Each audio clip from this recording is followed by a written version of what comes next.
If one took all the cuttings and chips that had fallen to the floor of God's workshop in the beginning and mixed them together into a miser's broth, you'd get a place that looked like the inner zone. The term inner zone described the whole stretch from the industrial belt to the power plant, in theory. In practice, it referred to a torn-up, habitable causeway between duty firing lines and the forces that stopped people from coming back if they ventured north. A mere glance towards the plant let your stomach know that you were looking at trouble. You had to be close to see the first barrier.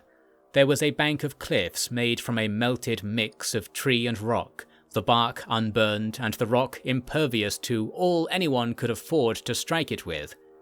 This ugly fortification split the world of the Monolith civilization from that of us mere terrestrials, but for a single spot.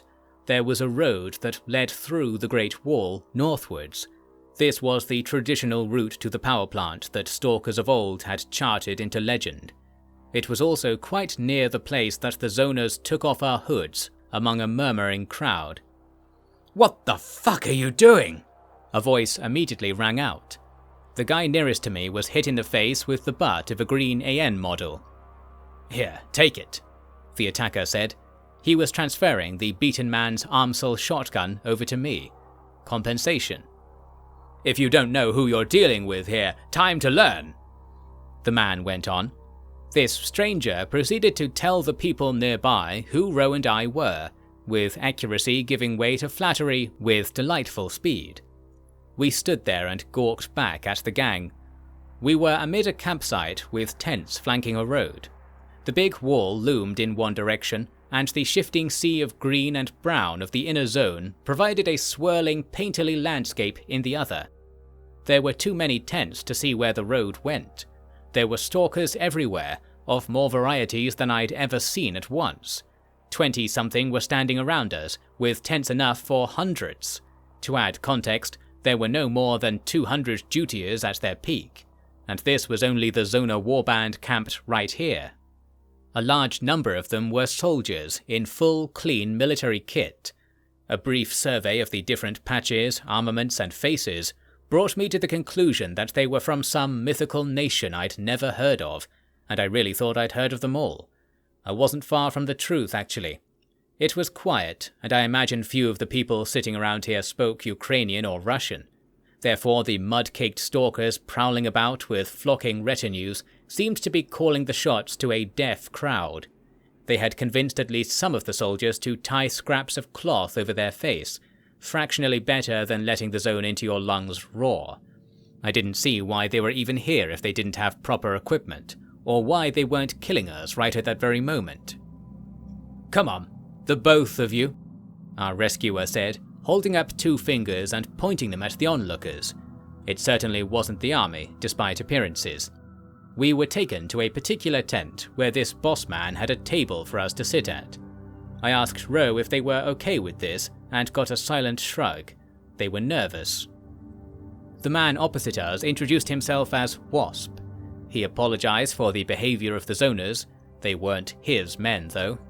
He had a powerful look, dressed in an olive balaclava, leaking blonde hair, and a tan mechanic's jumpsuit with no armor to speak of. Instead, he was covered in bulging pockets, few of them static. My Geiger counter clucked when I shook his hand, prompting a laugh. "Radiation isn't a problem, is it?" he asked, with the courtesy of one offering a discount brand of coffee.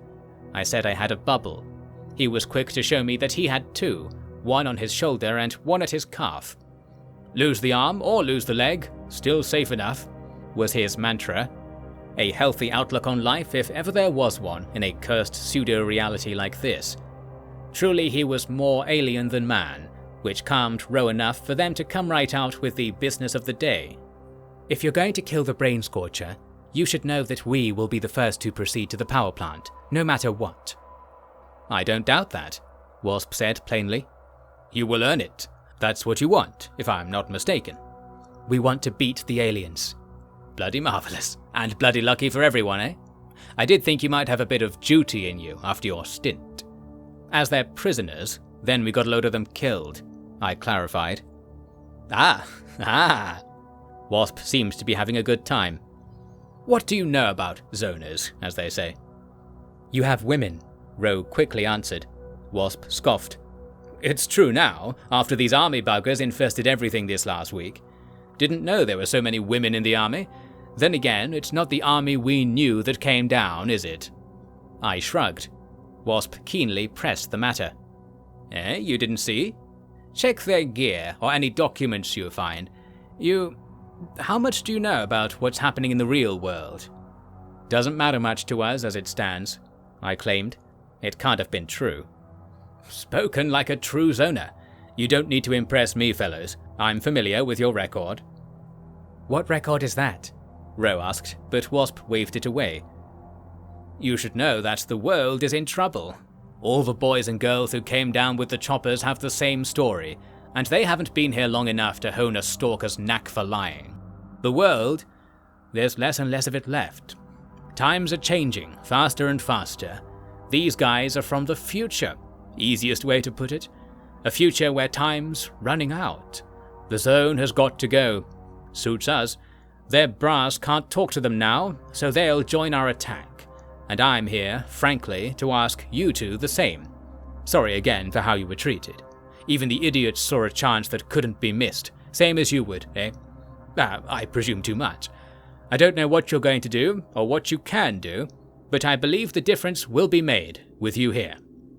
"We'll take the appendage down on our own," Rho suddenly declared. "The what?" "It's the name the aliens use for the Scorcher, we think," I clarified.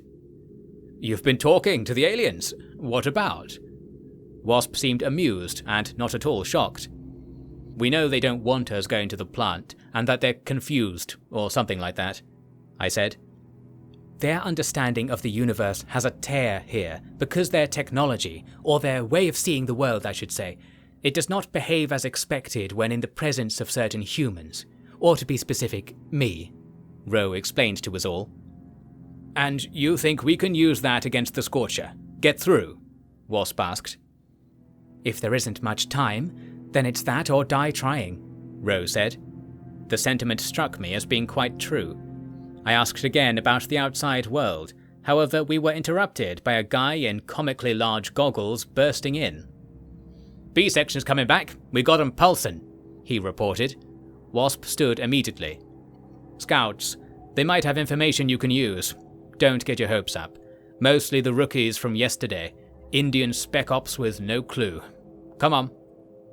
As we walked through the camp, Wasp explained that most of the army who dropped in were already dead, which worked as a great incentive for everyone else to immediately de facto defect to Zoner warbands. Some believed it was their only way out. Some believed in the mission. Some had wounds only magic could cure. All of them were Zoners now, Wasp stressed. I think they probably didn't understand the guy's regular words most of the time, let alone these made-up ones. I kept such grumbling between Rho and I. We were taken down the road to a junction, then turned left. As we moved, the liquid reality around the camp solidified into its true form, while the terrain behind us evaporated away. It was all very confusing, but we'd long known what it was like here, and I felt reassured so many other people were around to take the fall if a bit of ground turned out to be one of the non-real parts after all. The road went over a bump and up to the threshold of the wall. Fog blocked our view of the top and down the pass. There were sandbags and barbed wire here manned by zoners. A short ways ahead, the road was flanked by heads on wooden stakes, truly medieval. Wasp said it was the enemy that did that. He went to talk to the other guys here. There was no official system of officers and seniority, and they were bickering with Wasp about their formation immediately. I suppose what there was of a pecking order was decided by who was willing to hit who with the butt of their rifle, or more likely by the contents of one's wriggling pockets. Eventually, Wasp called us over to the nearest sandbag redoubt. "The scouts are coming back. Here, I've got you these," he said. He handed me a bundle of postcards, pleasant images of scenes that make your brain say, darn if that isn't a place suitable for human habitation.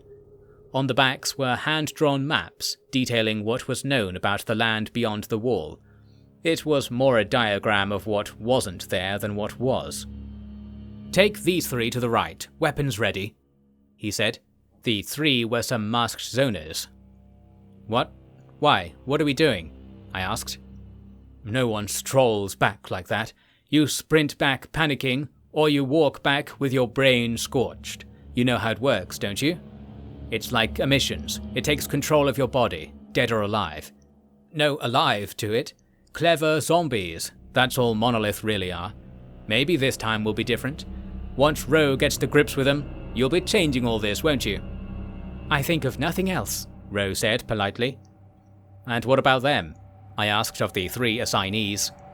You've earned them. This ain't duty. Rank can go shove it, Wasp said with a chop of his hand. Boys want to follow you, so let 'em. And no shooting until I say so, all of you. Yep, and such came from the guys. I went to the side of the road and posted up beside a rock.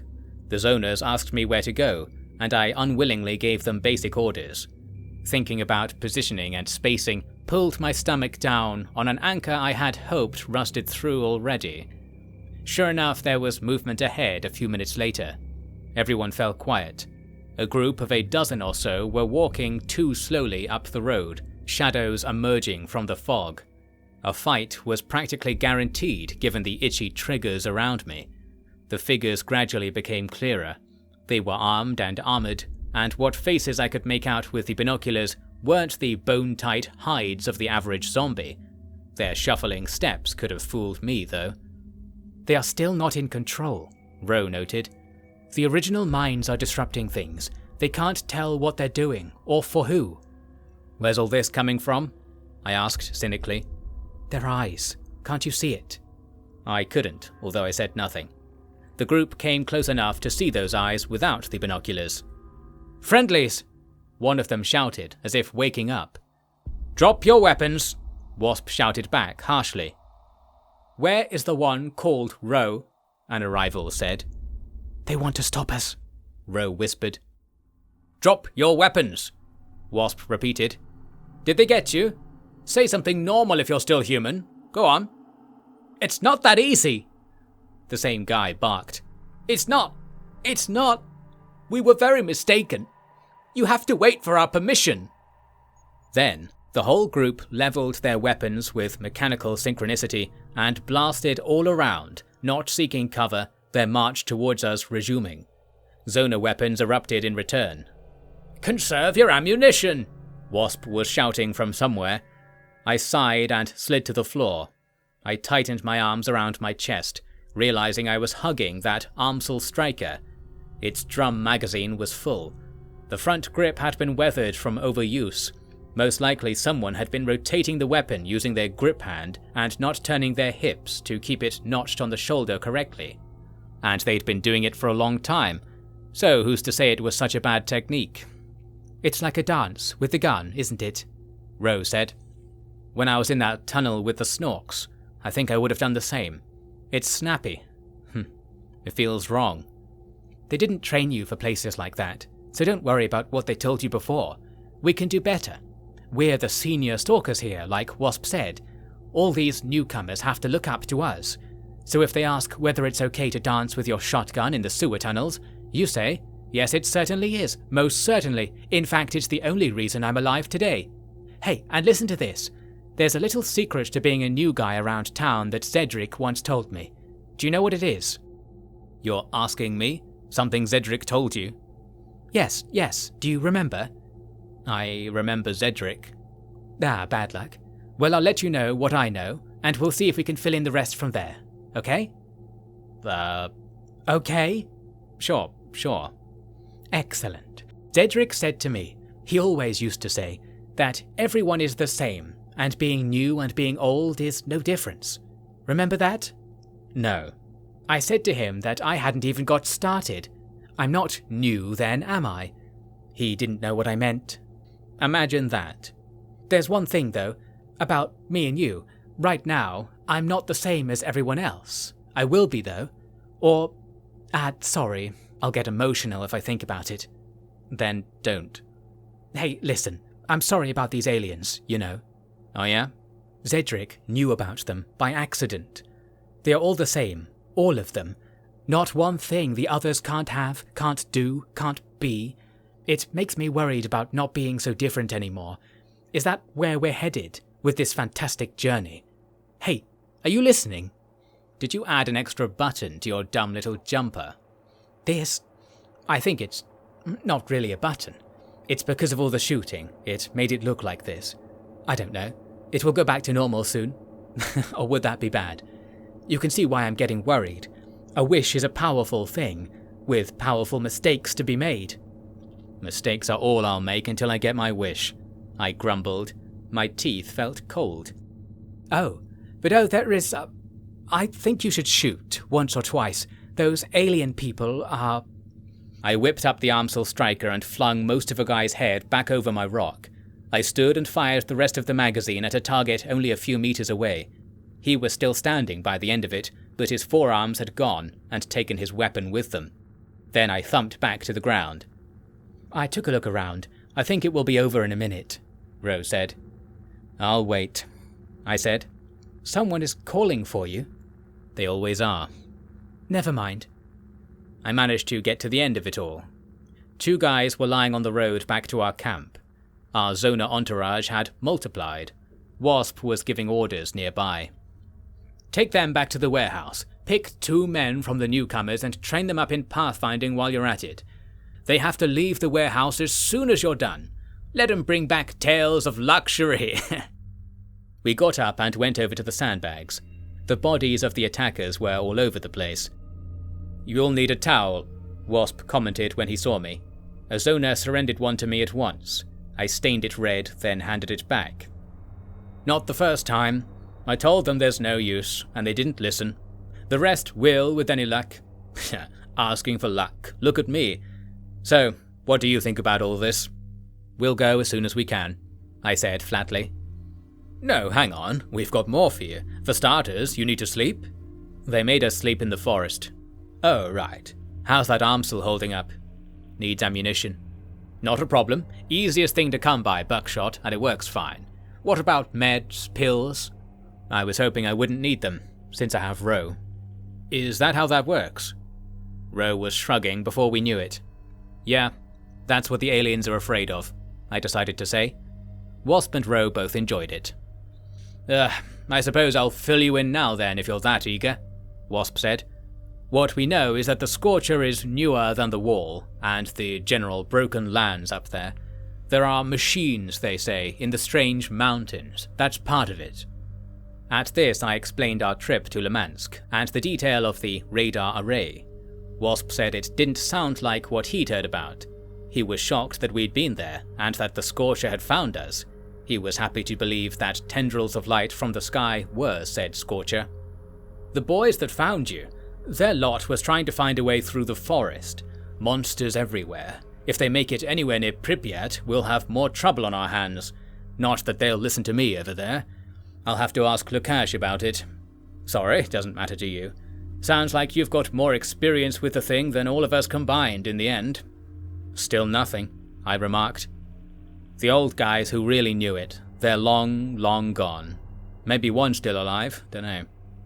Here's one thing I know. If anyone can get through this wall, it's you, he said with heartbreaking authenticity. Try to think of ideas in case we don't, I said. Dismissing such notions, Wasp took us back to the camp for a while to receive gifts and well wishes. There were loads of stalkers here who wanted to meet us. I had to sign things. I recognized a few of the guys. I'm certain that some of Sidorovich's old crew were up here now. I was more interested in the new ones, these guys from the future. They certainly were.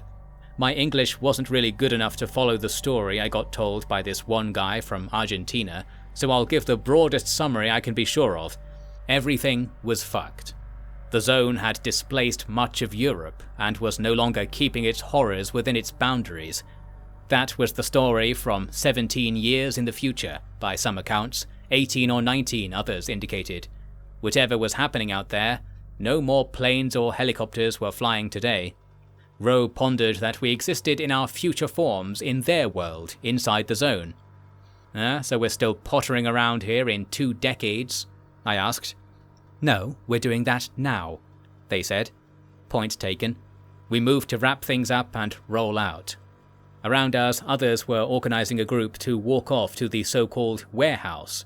4 stretchers with bearers and 7 guards marched towards the wall of liquid reality at a spot marked with a yellow-topped post, then splashed through it and out of sight. I was given the chance to go after them and meet more big names in the stalking world of today. Instead, I loaded up my bag and got ready to just make the names of Rho and Zig bigger. Many wanted to go with us, and Wasp wanted us to take them. No. The ultimate success of our mission would be to never see a single one of them, or anyone else, ever again.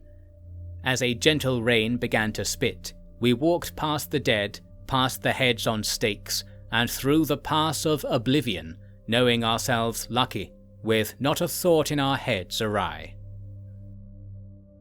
With characteristic ease, the canyon's original 100 meters evolved into miles of winding path, covered for a lot of it by those wooden stems from the jungle world twisting above into a leafless canopy. Ground level was a grisly sight. Indeed, a great many stalkers had used this route over the years, and the collective remains of their misfortune had been put on clear display. There is much a battalion of skulls encased in translucent blood amber says that a simple no-entry sign cannot. "Will they kill us?" I asked Rho. Rho shook their head. "Only if they get the wrong idea," was the upbeat answer, a sweet way of saying yes. I think we both knew we were walking into the most trouble any human had ever invited upon themselves. I thought for a moment or two that it was a bad idea to carry on, although I could never say as much. What other choice did I have? That question Rho loved to answer for me. If they'd let me wallow in my misery, I'd probably be dead by now, and be spared the constant apprehension over failing myself and my best friend.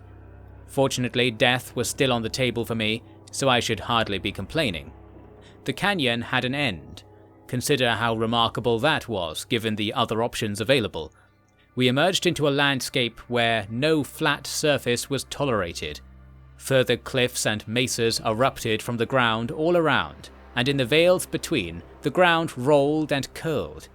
Those pseudo trees made claws of themselves wherever there was space, and the road was twisted rickety, as if it had been drawn on a piece of paper scrumpled up and then unfurled roughly back into place.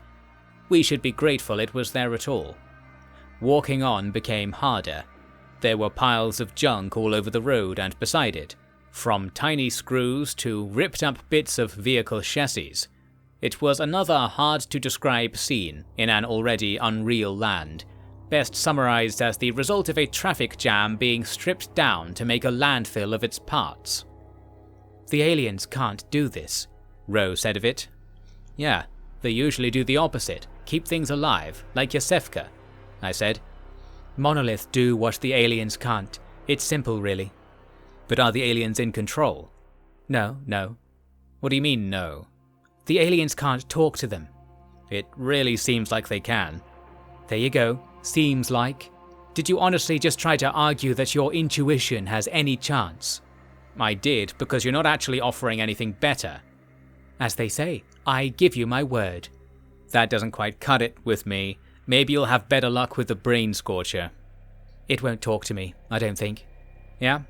Not using any intuition there, are you?" "Evidence. It should have killed us already." "I was thinking something similar." "It knows that it can't. It can't!" Rho became excited. That was nice. Whether it could or couldn't, it hadn't. We passed an open section of wobbly green mounds, separated from the road by the same kind of prefab concrete wall that had surrounded the construction site in Lemansk. Monolith handiwork. Those mounds were exchanging flashes of light and drifting around at a slow walking pace, like rats under a carpet. It was doubtless important work. There were wooden watchtowers overlooking the place on the far side. There was a figure in a full hazardous environment suit sitting there with a Vinterez across their lap, completely still and upright like a crash test dummy. Their face was concealed by dark shaded glass in the helmet. I almost dropped the binoculars when the head snapped to face me. "Quickly then," I croaked, waving Rho onwards with enlivened stomps. I had the G-36 ready. The corrugated road rounded a bend and rose, then presented a straightaway covered in non-deconstructed vehicles, all military. Both flanks of the road were blocked by either banks of cliffs or more lines of thin concrete panels. At the end, the road rose again around some cliffs, and we could see the edge of some large buildings peeking around them. Looking that way sapped all colour from everything else, the surefire sign that we'd found an intersection with alien space. There was only one way for us to go, for us and for everyone else who was gathering around us. I don't know when they began following us. I would estimate 150 distinct figures, and only the zone knows how many minds or wills commanded them. In appearance they were orange and intermittent, narrow beam reflections of things the universe already wiped from the slate. It was similar to what I'd seen in Yantar, although not at all aggressive. Truly their arrival perturbed me not a bit, and Rho casually said of them, "These people are very lost. We'll have to show them." "Who are they?" I asked. "No, they aren't like me at all," was the oblique reply. I didn't dare disagree, and contented myself that I wasn't being murdered by them. While they were gathering around us, they were all looking down the road towards the next hill. From what I could tell, there was nothing much similar about these ghosts. Their appearance and clothing was civilian, certainly not stalker, and some were only children. Looking at one changed their appearance, or it would shrink away from scrutiny. Their sole focus became mine. Together, leading this spectral mob, we marched up the road to make our case before the gods. I was given a shock a few times when at the edge of my mask's lens I thought I caught the white-green uniform of Monolith among the parade. They were certainly there, certainly, whether or not they could be explicitly noticed. There were birds in the pseudo-trees here, and small mammals exploring the ranks of abandoned BTRs and 4x4s. "I suppose if we went back now, decades, centuries might have passed," Rho mumbled. "The zoners have all died of old age, and here we are, walking at a mile a millennium with our new friends. We've been caught in the snares of this place, and it feels so comfortable. I think ET regrets letting Monolith run free. It was a bargain made when they really believed that this world's stem of space-time was nestled in their mind as firmly as everything else. And it's all up to us. Yes, everyone agrees with that, bro. Everyone who couldn't be. No, I'm sure they'll get their wishes too, after us, won't they?" I didn't answer that, and Rho pressed no further. I've no doubt our guests were saying more than I could hear. Rho was deep in thought for however many millennia it took us to pass that stretch of wrecked vehicles. Looking back, the pseudo-trees had consumed them all. Bloodsucker corpses lay on the ground, pale, thin, and timeless. The ghosts had evaporated away. Onwards only. We hiked up the hill and rounded the bend, bringing the facility up there into clear view. The standout feature was a line of 4 grey towers. For all I know, they were actually bright orange, but they didn't permit colour to reach us, rendering the whole scene shadowy and flat. They looked like telecommunications towers, with copious amounts of new instruments grafted to them all over. Hovering above the tip of each was a metallic sphere the size of a car. Any savvy stalker would have dollar signs in their eyes looking at a piece of alien tech like that, right as smoke fizzled from their ears. The spheres gave off a repeating pattern of noise that I would describe as a distant god inflating his bicycle tire with a poorly oiled hand pump. Furthermore, there was a crackling sound coming from all around, which had risen to prominence as we approached. Below the noise was an electronic hum. There could be no doubt we were in a psi field, as they called these things, yet Rho and I both felt calm and healthy. I did feel I was missing something in the absence of the ghosts, and it left me questioning if they'd been there at all to begin with. There was no time to think about it, because this walled facility featured several watchtowers along the perimeter, all host to Monolith's troops. At Rho's direction, I hung my G36 on its strap, rose my arms up, and started walking forward. We had some weapons pointed at us, then the conversation was over. "Are you saying anything to them with your powers?" I was compelled to ask Rho. Rho shook their head with a smile. We ended up walking around to the other side of the walled area, where the road turned in via a shoddy checkpoint. The guards here were well armed. Whatever had happened to all the military flights to the plant over the years, and recently, the weapons were still in service. One had a G36 with a bigger scope than mine, that I was desperate to have a look through. Unfortunately, we didn't become sufficiently acquainted. They neither asked us to leave nor invited us in, nor killed us, I might add, and all wore either full-face helmets of sleek design or tinted glass hazmat masks, neither of which let any hint of the former human inside show. "We have come to talk to the appendage. Is this where it lives?" Rho eventually asked. "It wish you would have come when it asked," was the dull, gruff answer. It was as good as a yes, and we strode into the complex. It was in effect a train yard with a bank of warehouses down one side, but every space had been filled with wooden barrack blocks. They were messy with weapons, food and clothing, and otherwise unfurnished. Monolith soldiers stood guard here and there, ignoring us entirely. Death was knocking on the door as frantically as ever, while we relaxed beneath the surface of our bathwater. We crossed a small bridge over a section of train track to get to the base of the 4 towers. The electrical hum was overpowering, and bolts of electricity jumped between different sections of the tower. I was about to ask what could be powering such a wild device, then remembered that we happened to be close to a certain power plant, perhaps you've heard of it.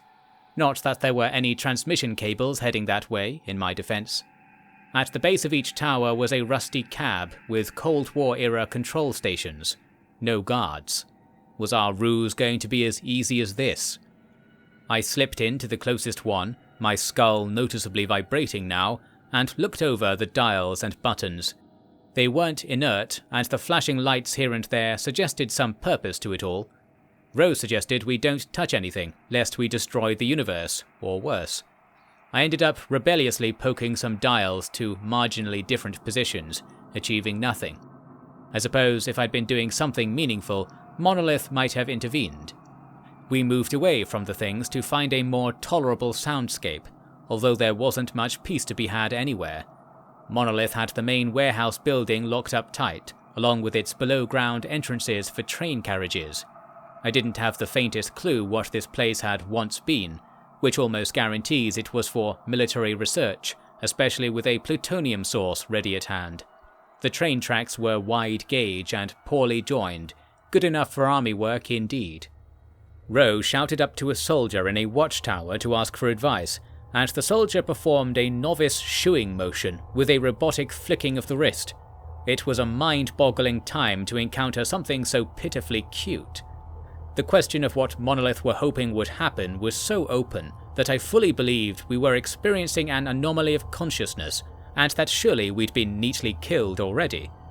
This idea was trounced after a shockwave of pain sieved us top to bottom, coming with the sensation that we were not only conscious, but being crushed under the weight of our vast introspective apparatus. It was a recognizable feeling. The Brain Scorcher emerged over the facility, siphoned from nothing via those 4 orbs, and forming up like a tornado spinning backwards to a standstill, invisible to the naked eye as a reminder. "Appendage! Can you hear me?" Rho called at it. There was no response that I could clock. "I think I see what you want. I think I see it. And you know, we humans, we can use your wish granter in a special way. We're weak enough that there's room in the universe state for copies, you see. That's why we can create. And with a wish, we can rewrite the universe state to be anything we want. Anything, you see? So take us there, and we shall repay you by solving your problem in the best way. The best way! Wait, hang on." Rho's voice trailed off as the sense that the Scorcher was nearby faded. I think it moved off quickly towards the route we'd taken. Later I figured out that some impatient zoners had decided to follow in our footsteps. The blue flashes coloured the clouds a ways off for a moment. The Scorcher didn't return, and simply ceased to be on my mind. "They don't know.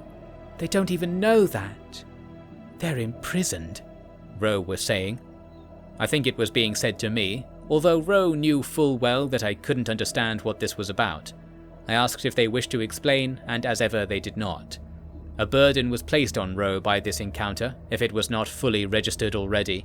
A burden to understand what I could not, and by the sounds of it, what E.T. could not. Understanding of what, you ask? That's only the beginning of it.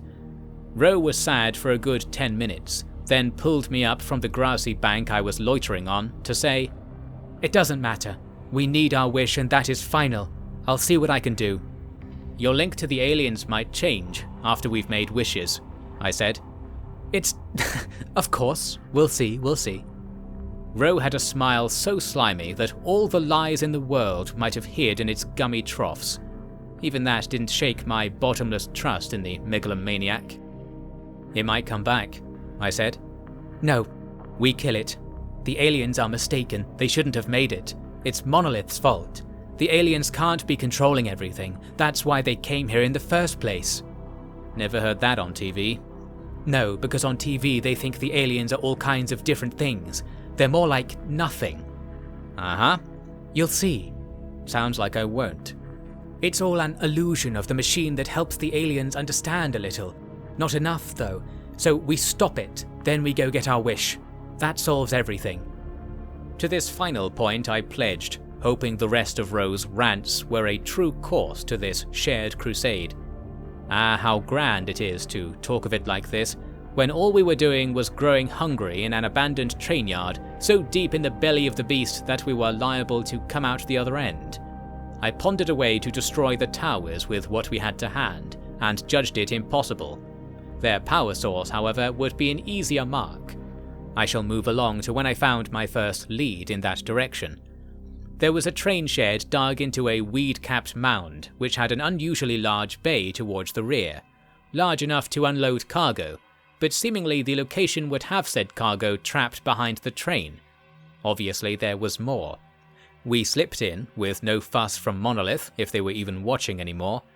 Rummaging in the dark at the back of the shed, Rho found a little peg in the ground that pinged up, and afterwards a section of the sheet iron tunnel side could be rolled open to reveal a staging area. I was almost sick at the smell.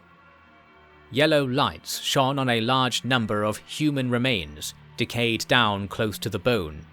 They had piled themselves up against this sliding panel, and a hefty security door behind them was blockaded with furniture from the inside. "Please don't worry. We'll walk through it all together," Rho assured me. I tried to do as they suggested. "Oh, shut up," I spat. We were both surprised. Something in me asked for a moment if Rho really felt how I felt, understood the sight I had to process, and what it meant to the mind of past and present I was working with. It was fear, really. Fear that Rho would leave, that they could leave. A momentary lapse that was brought on by Rho themselves as much as I. For Rho too felt a fear, and hid part of themselves from me. It hadn't been like this even when we first met, either of the first times. I sealed it up with the usual method, action. I half jumped, half shimmied through the dead, and lay my hands on the big door at the back. I kicked the blockade away with dumb lunges, while Rho stood back and watched silently. I felt I had to make something of this. Eventually I slammed my palm on the obvious well-lit button on the side of the door, activating a hydraulic pump. It took 30 seconds to come into operation, then opened the door on its own, scattering the last pieces of the desperate redoubt. Behind it the air was cold and stank sweetly of decaying metal. A hallway arced into a downward stair. "They might follow us. Quick," I said. Rho nodded and began to tail me closely. My eyes were stinging so badly I had to stop, and Rho helped me get a cloth into my mask. "It doesn't matter how far away I feel," Rho said. "I am here because we're going to make a wish together. Don't worry. Don't worry at all. Don't... Go on, do your thing. The ghosts are friendly. They understand, after being lashed to the appendage for so long." I didn't see any ghosts, but I wasn't seeing much through my swelling eyes and steamy mask. I could still hear that god pumping his bicycle tire. It was liable to explode from the pressure at this rate. We all had scant time left. We descended into the extensive basement layer of the Scorcher facility, and that it used gross sums of power seemed obvious from the warnings on the walls and highways of cables peeling from the ceiling. Navigating proved easy, following signs to the interchange. Most of it was heavily lit by overworked strip bulbs. It felt like one of the safest places we'd been in the entire zone, until you considered that we were far from alone. Flickers of ghosts investigated our every step, our every move. To be still was to be at peace. To move was to be in a crowd of supersonic somethings. There was no pain or any other feeling. Even the floor's push on our feet was empty. Progressing through hallways between workshops and plant rooms, the weightless feeling in our feet crept up through our whole bodies. I had become so light that the easiest way to move was with an astronaut's skip and hop. Rho claimed I was still moving normally, and that I was lagging behind where I thought I was. Thus I had to wait for Rho's impression of me to catch up, wasting more time. And time was indeed becoming precious. There were tapping echoes from far behind us, traversing the sea of humming air. After telling Rho to hurry up, we reached what can best be described as a dead end, as you'll soon appreciate. My watch audaciously claimed it had taken us only 5 minutes to get there, for what that was worth, from which I judged we had about half that much time at the most before Monolith intervened. The room looked like it was going to take far more from us than that. We had emerged onto a catwalk that traced the perimeter of a tall rectangular room. We were at the top. The bottom was outside the range of the ceiling lights or our flashlights. 2 concrete pillars, symmetrically arranged, defied this darkness to hold in place a pill-shaped steel chassis atop each. There was another catwalk in the middle that linked the 2 foci. A close look revealed it was not connected to the pillars, nor the walls, nor the ceiling. It simply hung in the air, not completely straight. One of the machines had an open panel with levers and buttons similar to those at the Miracle Machine. "Find something we can get across with," Rho suggested. They closed the thick door and fiddled with a bolt on the top. I looked around for a gangplank and resorted to pulling a wooden poster board from the wall, covered in old messages that amounted to "Tell anyone about this place and you'll be killed." I imagine that still applied. It wasn't wide enough to reach, but I noticed it felt like it was being pushed from below while I slid it out. I chanced at letting go of it, and it didn't fall. Like the catwalk, it was content to lie on the nothingness. I poked the air below it with the butt of the G36 and felt resistance. It was good enough for me. There were tapping sounds on the door now. "I'll go," Rho offered. I shook my head. "Stay there, keep talking, tell me if you see anything," I said. With that, I took a stupidly brave full step onto the poster board. It creaked, wobbled, but didn't fall. "That's no problem. So then, don't you feel guilty about destroying the entire world?" "What? I don't feel guilty about anything, remember? Don't talk about that. I just need to know you're still there," I said. I was on the floating catwalk now, peering at the control panel. On the edge of the machine I saw bent shards of metal that must have been where the catwalk was meant to be fixed, a few inches above its current perch. "It's not you, I suppose, it's me. I'm causing what's hurting people out there." "It's the aliens, not you." "But I know our journey is making them react. That's the source of the trouble, and maybe even the whole zone. They're losing control, and it's too scary to come here without that. So what can they do? Lash out, buy time, use what techniques they know against a threat they can't predict. It's so understandable." "If it's understandable, it's explainable in simple terms for dumb brutes like me. Or is that wishful thinking?" I asked. I can't say this was helping me concentrate on what I was doing. Nothing. But I was curious if Rho was going to let any of their secrets slip amid this rambling. "No, it's because they don't want anyone else knowing these things, do they? We've got to respect them to have a chance. The appendage will see how honest we've been. If it can see that, there's much worse it'll see too." "Nope, I'm dealing with that." "How?" "It wouldn't work if I told you. Did you forget those first days?" "Yep." "Then it worked, and it'll work now." Got it. I wasn't being sarcastic, and Rho wasn't bluffing, although I wouldn't expect anyone else to believe this. I couldn't feel angry at them. The seal was set. Instead, my anger flocked to the pounding on the door and its long tail echoing in the void. We had more time than I imagined, I bet. Still, my hands started moving dials and levers like a cat in a pilot's seat. It occurred to me that the best bet was to turn everything in the same direction as far as it could go. All the dials right, all the levers towards me, all buttons pressed at least once. It changed something. The machine in front of me jolted side to side and threatened to fall off the infinite pillar. I heard every atomic snap of the metal breaking free from its bonds. "That's terrifying," Rho said from over by the door with a joyful tone. I had enough time to look over and see they were about half the usual height, and their button-up jumper actually fit at last. Then, for a vivid moment, I was being crushed against the ceiling. Everything that happened after this I didn't experience fully at the time. I later learned from Rho, who experienced it more fully, what happened to me outside of my body.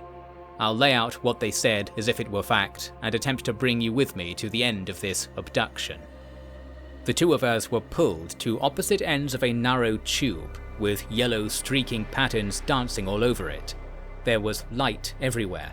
The tube was open-ended, and visible out there was a place that Rho called nowhere in particular. There are no other available words to describe it, but I think it was a true location. I thought it might be all locations at once, yet Rho insisted that no, it was simply nowhere in particular. And Rho was always right about these things. Rho then described the sensation of having all the electrons in your brain seized and held still. This would have killed us, but of course Rho's unusual neural arrangement prevented such an easy end. I was rendered unconscious, and Rho was subject to further waves of attack. They said they were sent back into their memories, seeing events play in reverse, dragged through them like the needle on a record. E.T. was searching for something. It looked at some of the earliest memories and despaired. It hated to see me in them too. I dare say Rho was speculating on their exact emotional state, so let's assume at least that there was a mood of dissatisfaction with the process. That would explain why nowhere in particular was filled with what Rho called awareness, which they described as a fluffy cloud that tore off at the tube's end and shriveled up. Rho says they heard the aliens speak through their own mouth, saying, "What permits you to live?" Rho then replied, "For a place to have any use, it first has to be empty. It's uncertainty. You see, it's not like growing two flowers in one pot. It's like the pot realizing the space around it is empty, and it can't feel a thing, so there could be anything there. Anything. You don't feel that. You feel everything. You see the difference? Everything is everything, and you know it. That's why you have nowhere left. That's the curse of not being able to think again. You shouldn't have been so sure in the first place. I wonder if any one of you could have predicted this like everything else. Why not, I wonder? You know, I think you know what you did. It's your fault. Oh, I wish I knew why. Then I could help. It's sad. But aren't you impressed that I understand it? I've been thinking for a long time. Sorry if it hurts you. I don't understand that part enough." This sermon was the wrong answer. Something snapped shut, and nowhere in particular was gone. The tube darkened and melted off. In nothingness, Rho swam to me, which woke me up immediately. "Now I'm sure of it. They have windows in our minds, but not the real ones. Copies," Rho concluded meaninglessly. I opened my eyes. I was lying on the catwalk in front of the machine. The electric hum was gone. The bashing on the door was gone. Rho was standing at the machine's controls, studying them. They turned around. They were back to their full gangly height, that knitted jumper not even reaching the last rib. The buttons were gone, though. Then I saw something completely impossible. I saw Rho dropping to the ground, blood puffing out in a neat line down their chest. The muzzle of the soldier in the doorway flashed against the room. I tensed my fingers. The G-36 was there, resting on my vest with almost the right alignment. I fired it with no way to brace against the recoil. 3 shots. The middle one knocked the Monolith soldier back against the doorframe. They looked down at the hole in their armor. When they looked back up, I had twisted into position and got a complete burst on target, trying to bend my neck away from the sound. The soldier sighed loudly and dropped dead. "Thanks," Rho said. They stood back up. "It wasn't the soldier that shot me. You imagined it," they added. "Are you okay?" "Of course. Forget about it again, will you?" How did that happen?" "Don't worry about it, it's all fine. Before we came in here, something like that would have killed me. And you, I bet. Doesn't feel that way now, does it? God, it's the aliens, you see. That's as close as they can come to stopping us. All the rest of this, it's not going to make a difference. Because I'm going to let you do whatever you want to them. I can take it. I'll bear everything afterwards. We both know it's what we need. Don't stop for a second. Now get up!" I was up. The darkness below the catwalk was gone. The metal grating was balanced on a pool of naked corpses, unblemished by death, yet surely not alive. That other states of being were at play could not be ruled out. I winced as I stepped on the poster board to get back towards the wall and the door. I kept looking at this gross reserve of flesh, then flicking back to the task at hand, the door. The final push I needed came when a Monolith soldier appeared through it at a jog. I put them down fast enough that their momentum carried them into the pool. Then I advanced to the frame. "The ghosts are fleeing. They're free," Rho was saying. "Let's join them," I grunted. I felt a tremor in my chest. The change took place willingly. Rho wasn't holding me back at all. Rho was dead to me. I was by myself. I thought of killing. A peek around the frame identified 3 targets stationed at pillars along the hallway.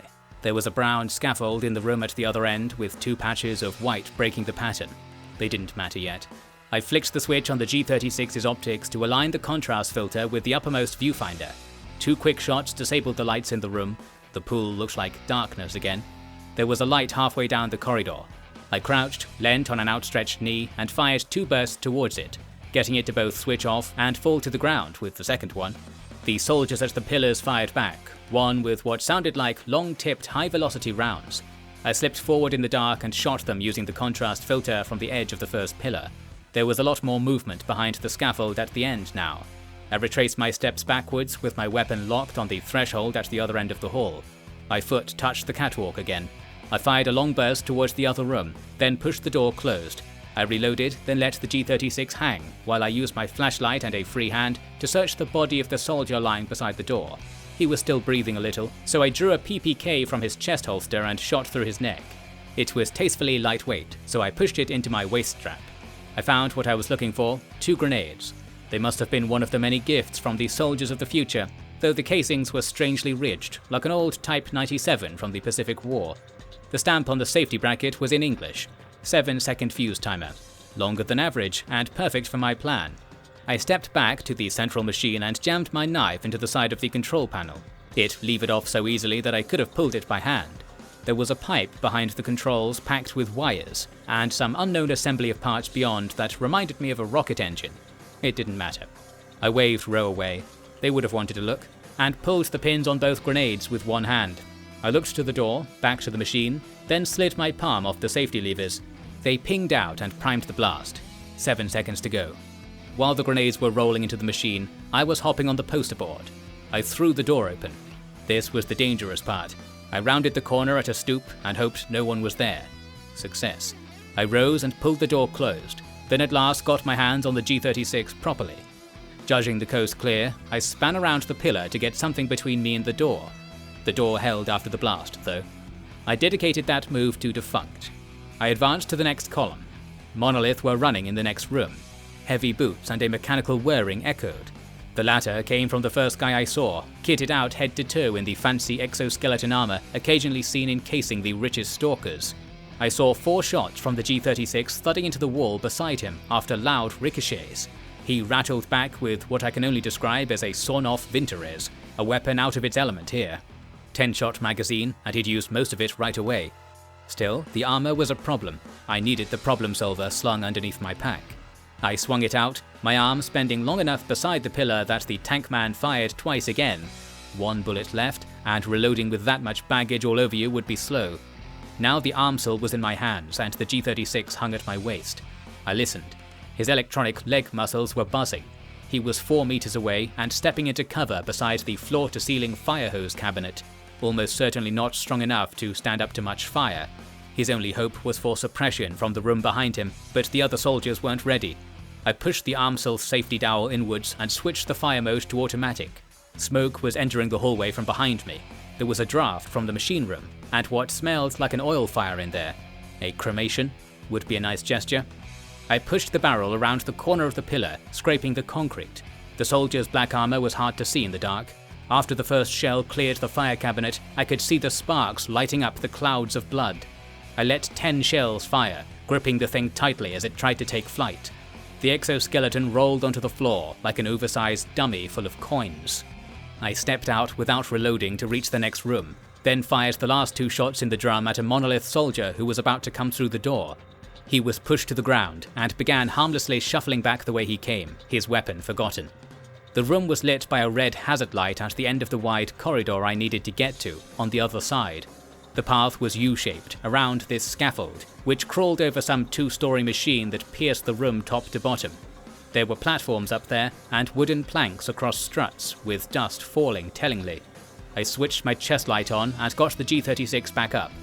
Then I started to move. Staying there would get me shot at from the front, left, and above. I moved left, beginning to traverse the U. 2 soldiers were waiting, one looking back over his shoulder at his comrades in the corridor. I let him die second, with the first being the true risk. An LA-85 with some kind of mindlessly applied long barrel extension dropped to the ground. Maybe Defunct would have liked it. More Monolith were running in via that corridor, and a small loading platform gave them partial cover from where I happened to have reached. Just my luck. My shooting got them scuffing the ground and trying to climb into the scaffold. The last shot in the mag hit one guy's head against a scaffold pole with a resounding clunk. The bell tolls for thee. I drew into the shadow of a silver pipe on the wall and checked myself over. Blood was flowing from my lower arm, and a magazine for the USP had fallen out of a torn pouch. The eye was squirming. One of us detached the drum from the armsil and put it on the taped-up hook on my pack, swapping it with a full one. I thought about what to do. I had 4 known targets, and 2 were in the same spot. I had an idea. I quickly finished replacing the G36 magazine. 5 left, if I didn't have time to pull more from the pack. I held the barrel of the G36 in my left hand and the grip of the armsil in my right. I blind fired towards the scaffold with a barely controlled volley of shells. It got the guy crouching low among the spare poles to try and shuffle to his left to get behind the big machine. I switched quickly to the G36 and visualized myself firing down the exact same trajectory, right at the scrap of movement I'd detected. I got the kill. I leant too far out and got levered back into cover by a 54mm SVD bullet. These guys were far better equipped for a long-range battle, and the shooter was lucky to get that chance on me in a firefight like this. It hurt, and severed the pipe to my hydration pack. I heard the spring on a grenade. I used the rest of the armsil drum to cower the 2 guys at the pillar beside the wide corridor. I saw the grenade get awkwardly thrown my way with a flick around the pillar's edge and barely get half the distance. It gave me an idea. I bashed the drum off the armsil to lighten it, then threw it back behind me on its strap. The grenade shook the room and thwacked me with a pressure wave, but all the shrapnel was caught on the pipe beside me. I was winded, but went ahead with my idea anyway. I was going to dash through the dark smoke the grenade kicked up and appear beside the enemy. However, I clocked movement on those wooden planks above me the moment I span out. I panicked and threw myself backwards onto my pack, my momentum carrying me forwards in midair at the same time.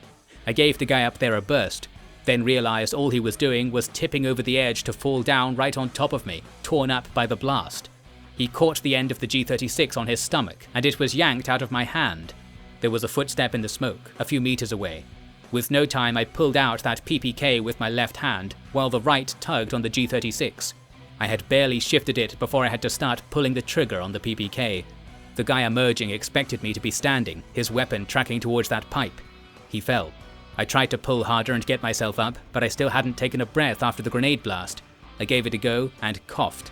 I felt like I had to tear my mask off. I jerked the G36 with a final burst of energy, and it tore out from where it was caught in the guy's webbing. It was a big enough wind to get an attempt at breathing going. The 2 guys at the corridor were saying something, and the veil of dust was falling sharply. I fired the PPK's last shots that way and kicked myself into a roll. I got back on my feet in time to receive a spread of buckshot through the stomach, courtesy of a Spas 12. I was shooting back automatically and claimed victory. The last guy there was right behind the one I was killing, and span out with another ailing Vintorez to put a shot right on my forehead. It didn't penetrate. He advanced a few steps while firing, his sway taking those shots way off mark. I had the G36 trigger depressed, with no result. Empty. There was no room for anything but the draw of the knife at my left hip, pushing forward at the same time.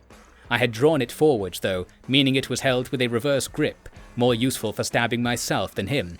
He lunged with the Vintorez held across himself like a shield. I pushed the knife across his torso without enough room to do much else than leave him off balance. By now my right hand was coming in to take the knife from the left and thrust it straight forwards. I caught his side and helped him fall to the floor. I knelt on his stomach and delivered a blow upwards, skimming the torso to slide in above his old-fashioned flak jacket. I withdrew it and pushed his hands off my shoulders. Then they reached back up and pulled my mask off. I didn't know whether to go for his arms or stab again. The mask got halfway up my face, blocking my vision and exposing my mouth. His finger hooked my lower teeth, and my knife drove up his neck all the way to the hilt. Squirming to get his hand out of my face, I slid down and practically lay on top of him. I had let go of the knife, leaving it embedded. The squirt of the blood was quite audible. The air was repulsive without the filter. I reached up to correct the mask. The guy's fist caught me in the jaw. I roared and pulled the knife out of his head, taking it to his shoulders and upper arms, then back for a trip along his clavicle. He knocked my other arm aside, on which I had my weight, and I fell on him fully again, butting his face with the top of my askew helmet. I realized what was happening. In a mad rage, I cut the flanking straps on my tactical vest and pulled the whole thing over my head, shaking wildly to get it to fall away alongside the helmet, while also parrying the Monolith's flailing arms. I got the vest off me, then flung it clear. Then I pressed the knife sideways halfway through the guy's neck, pushed myself off him to raise up on my knees. When I at last unclipped the band across the top of the USP at my thigh and delivered 3 .45 calibers to his face. I was in immense pain, and blood pulsed from my torn-up stomach. As frantically as I'd thrown it aside, I scrambled for the vest and pulled it back on, then the helmet. I lay propped against the wall, breathing heavily. There was no more movement. The pain was still there after the bleeding stopped. I thumbed the plastic pot on my belt, hooked out a needle and shot, and applied it to my upper leg. I got the G36 back in working order and fished up the dropped Amsel drum. I carried it in my hand over to the corridor. It was clear. The next few rooms were clear, with tight, well-lit boiler chambers providing little in the way of surprises, though I did see one of those people with arms as long as their legs sitting in the corner of a substation, shying away from my light. His face was brown on the bottom and pale white on top. I remembered that quite clearly.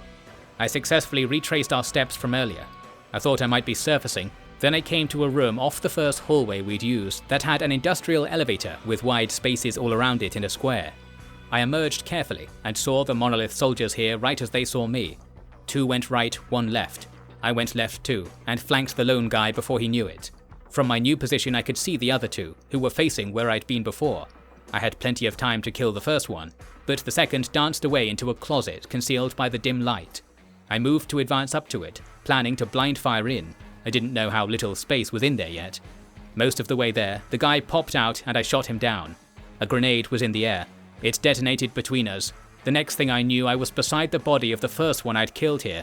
The G36 was gone, as was a significant portion of my left hand. I felt drunk. I could move. The pouch with the eye inside was bulging. I could feel its attention on my legs. The glass on my mask was broken, and I needed to get it off. I don't know how long it was before my quivering right hand got this done. I tried to move my legs and got surprisingly good results. In fact, I stood easily, carefully stepping in time with how the world was rocking side to side.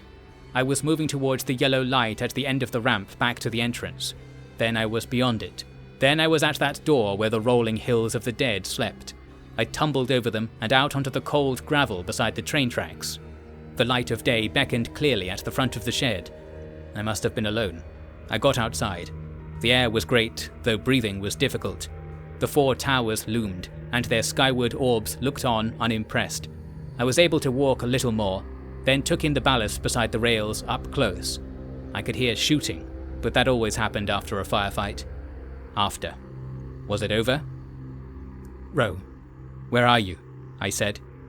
I'm always here, when you need me, Rho said. They stood over me with a smile. I didn't die, and neither should you. It feels like I'm dying, I said. No, you aren't, Rho said. Then I think they went somewhere else. Then I died.